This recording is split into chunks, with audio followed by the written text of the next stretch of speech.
नमस्कार, मैं हूं अंकुर और आप देख रहे हैं सत्य हिंदी का न्यूज बुलेटिन। एक नजर अब तक की सुर्खियों पर। दिल्ली शराब नीति मामले में ईडी ने दिल्ली के मुख्यमंत्री अरविंद केजरीवाल को चौथी बार पूछताछ के लिए बुलाया है। उन्हें 18 जनवरी को जांच एजेंसी के सामने पेश होने के लिए कहा गया है। केजरीवाल को 3 जनवरी को भी ईडी ने पूछताछ के लिए बुलाया था, लेकिन केजरीवाल 3 जनवरी की पूछताछ में ये कहते हुए शामिल नहीं हुए कि ईडी का समन अवैध है और इसका एकमात्र उद्देश्य उन्हें गिरफ्तार करना है। उन्होंने 2 नवंबर और 21 दिसंबर को भी जांच एजेंसी के सामने पेश होने से इनकार कर दिया था। तब उन्होंने अलग वजह बताई थी। ईडी के समन के बाद बीजेपी ने केजरीवाल पर घोटाला करने और जांच से भागने का आरोप लगाया है। दिल्ली बीजेपी के प्रदेश अध्यक्ष वीरेंद्र सचदेवा ने कहा है कि अरविंद केजरीवाल ने आज जो प्रतिक्रिया दी है वो अफसोसजनक है।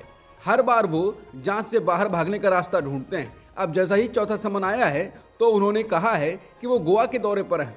मतलब आप राजनीतिक पर्यटन करेंगे लेकिन जांच से भागेंगे क्योंकि आपने चोरी की है। आपको जवाब देने से डर लगता है। आपने शराब नीति में घोटाला किया है। वीरेंद्र सचदेवा ने कहा, कब तक भागेंगे आप? हर बार बहाना बनाते हैं। आपने संविधान की शपथ ली है, कानून की शपथ ली है कि नियमों का पालन करूंगा। जांच एजेंसी आपको समन दे रही है। अगर आप ईमानदार हैं तो जाकर बात कीजिए, अपने साक्ष्य रखिए। आपको भी मालूम है कि आपने चोरी की है और जांच से बचना चाहते हैं, इसलिए गोवा का भ्रमण कर रहे हैं।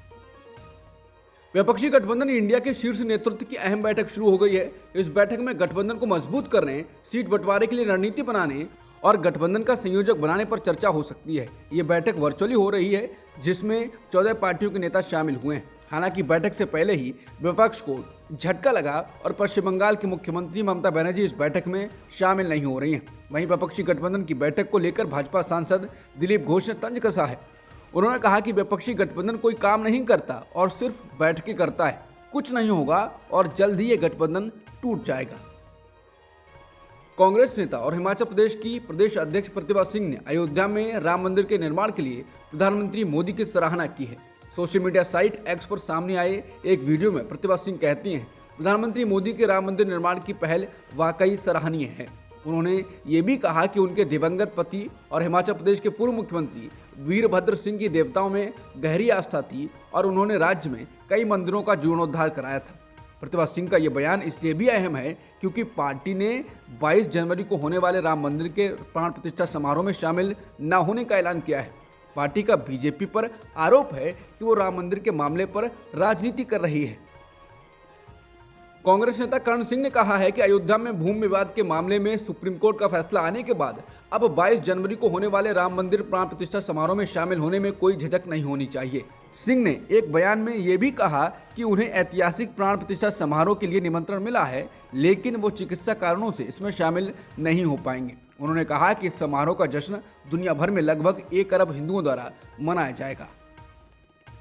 राम मंदिर को लेकर कांग्रेस के फैसले पर मंत्री हरदीप सिंह पुरी ने बयान दिया है। उन्होंने कहा है कि कांग्रेस के नेता ही मुझसे कह रहे हैं कि पार्टी का ये फैसला बैकफायर करेगा।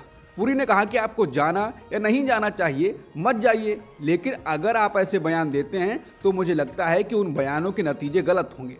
मेरा निजी तौर पर मानना है कि आस्था विश्वास पर आधारित किसी भी व्यवस्था में आपको किसी भी स्तर पर इस तरह के बयान नहीं देने चाहिए। उन्होंने कहा कि इस मुद्दे पर कांग्रेस के भीतर ही मतभेद है, पार्टी बटी हुई है। कांग्रेस नेता शशि थरूर ने राम मंदिर पर कांग्रेस को लेकर कांग्रेस के फैसले पर बयान दिया है। उन्होंने कहा कि हमारी पार्टी में कई नेता हैं जो कई धर्मों में विश्वास करते हैं और उनका अभ्यास करने के लिए उनका स्वागत है। उन्होंने कहा कि पार्टी में शामिल हिंदुओं को रामलला की पूजा अर्चना करने का पूरा अधिकार है, लेकिन पार्टी को लगा ये एक राजनीतिक कार्यक्रम है और प्राण प्रतिष्ठा एक अधूरे मंदिर की जा रही है, इसका काम अभी खत्म नहीं हुआ है। उन्होंने कहा कि इस प्राण प्रतिष्ठा समारोह का समय राजनीतिक हितों को साधने के लिए है और इसलिए अगर हम जाते हैं तो ये एक राजनीतिक विकल्प बन जाएगा, न कि व्यक्तिगत होगा। 1990 में राम जन्मभूमि आंदोलन से जुड़े बीजेपी के वरिष्ठ नेता लालकृष्ण आडवाणी ने कहा है कि वो केवल रथ के सारथी रहे, लेकिन ये भाग्य का फैसला है कि एक दिन राम मंदिर हकीकत बन जाएगा। राष्ट्र धर्म पत्रिका के लिए लिखे लेख में लालकृष्ण आडवाणी ने 33 साल पहले की घटनाओं को याद किया और कहा कि वो राम मंदिर प्राण प्रतिष्ठा के लिए अयोध्या जाना चाहते हैं। उन्होंने ये भी कहा कि उन्हें खुशी है कि भगवान राम ने मंदिर की प्राण प्रतिष्ठा के लिए अपने समर्पित अनन्य भक्त पीएम मोदी को चुना है। उन्होंने रथ यात्रा में मौजूदा प्रधानमंत्री मोदी की भूमिका के बारे में भी लिखा कि मोदी उस वक्त अधिक चर्चित नहीं थे और वो यात्रा के समय उनके साथ थे।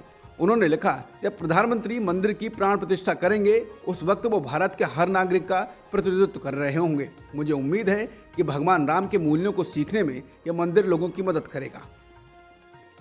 राष्ट्रपति द्रौपदी मुर्मू को भी अयोध्या में भगवान राम के प्राण प्रतिष्ठा समारोह में शामिल होने का न्योता दिया गया है। शुक्रवार को मंदिर निर्माण समिति के अध्यक्ष नृपेंद्र मिश्रा, विश्व हिंदू परिषद के अंतर्राष्ट्रीय कार्यकारी अध्यक्ष आलोक कुमार और बीजेपी के पूर्व संगठन महामंत्री रामलाल ने राष्ट्रपति से मिलकर उन्हें इस समारोह में आने का निमंत्रण दिया। वीएचपी ने सोशल मीडिया साइट एक्स के अपने हैंडल से जानकारी दी है। उसने ये भी बताया है कि निमंत्रण मिलने पर राष्ट्रपति ने खुशी जाहिर की और कहा कि वो अयोध्या जाने और दर्शन करने का समय शीघ्र करेंगी। अयोध्या में 22 जनवरी को राम मंदिर के प्राण प्रतिष्ठा कार्यक्रम में वीएचपी ने बसपा को भी न्योता दिया है। वीएचपी की ओर से बयान आया है कि बसपा प्रमुख मायावती ने निमंत्रण स्वीकार कर लिया है, लेकिन वो समारोह में शामिल नहीं होंगे। इससे पहले अखिलेश यादव ने बयान दिया था कि उन्हें इनवाइट नहीं किया गया है और उन्हें इसकी जरूरत भी नहीं है, लेकिन वीएचपी ने कहा है कि दोनों पूर्व मुख्यमंत्रियों को न्योता भेजा गया है। समाजवादी पार्टी के नेता अखिलेश यादव ने रामलला की प्राण प्रतिष्ठा और राम मंदिर के उद्घाटन में कथित तौर पर शंकराचार्यों के न जाने के मुद्दे पर टिप्पणी की है।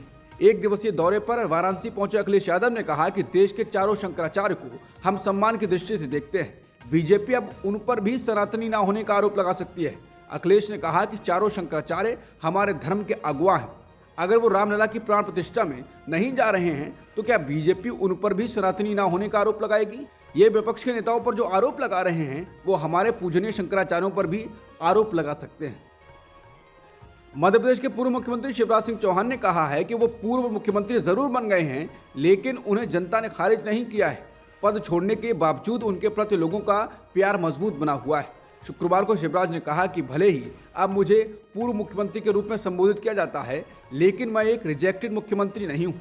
कई बार का मुख्यमंत्री पद छोड़ने के बाद लोगों को गालियाँ मिलती हैं, लेकिन मुख्यमंत्री पद छोड़ने के बाद भी जहां मैं जाता हूं लोग मुझे मामा मामा कहकर चिल्लाते हैं। लोगों का ये प्यार ही मेरा असली खजाना है। शिवराज का ये बयान इन अटकलों के बीच आया है कि पार्टी उन्हें कहीं ना कहीं एडजस्ट करेगी, लेकिन उसमें जितनी देरी हो रही है शिवराज का बयान उतना ही बढ़ता जा रहा है। इससे पहले भी उनके कई बयानों से कहा जाने लगा था कि मामा ने क्या बगावत कर दी है। लोकसभा चुनाव के लिए बीजेपी समेत सभी दलों ने तैयारियां तेज कर दी हैं। इसी क्रम में जयपुर में केंद्रीय नेतृत्व के निर्देश पर राजस्थान बीजेपी की भी मीटिंग हुई, लेकिन इसमें पार्टी के वरिष्ठ नेता और पूर्व सीएम वसुंधरा राजे के मौजूद नहीं होने की चर्चा विषय बन गई। इस मीटिंग में मौजूदा मुख्यमंत्री भजनलाल शर्मा समेत कई वरिष्ठ नेता शामिल हुए, लेकिन वसुंधरा नहीं। इससे कई तरह की अटकलें लगाई जाने लगी हैं। मीडिया सूत्रों का कहना है कि वसुंधरा राजे नाराज हैं। उनकी नाराजगी की वजह उनको सीएम नहीं बनाया जाना है। हालांकि पार्टी की ओर से बहू की तबीयत ठीक नहीं होने की वजह बताई गई है। बता दें, वसुंधरा की नाराजगी बीजेपी देखना नहीं चाहेगी, क्योंकि अभी 2024 के चुनाव होने हैं और अगर वसुंधरा नाराज हो जाती हैं तो खामियाजा भुगतना पड़ सकता है।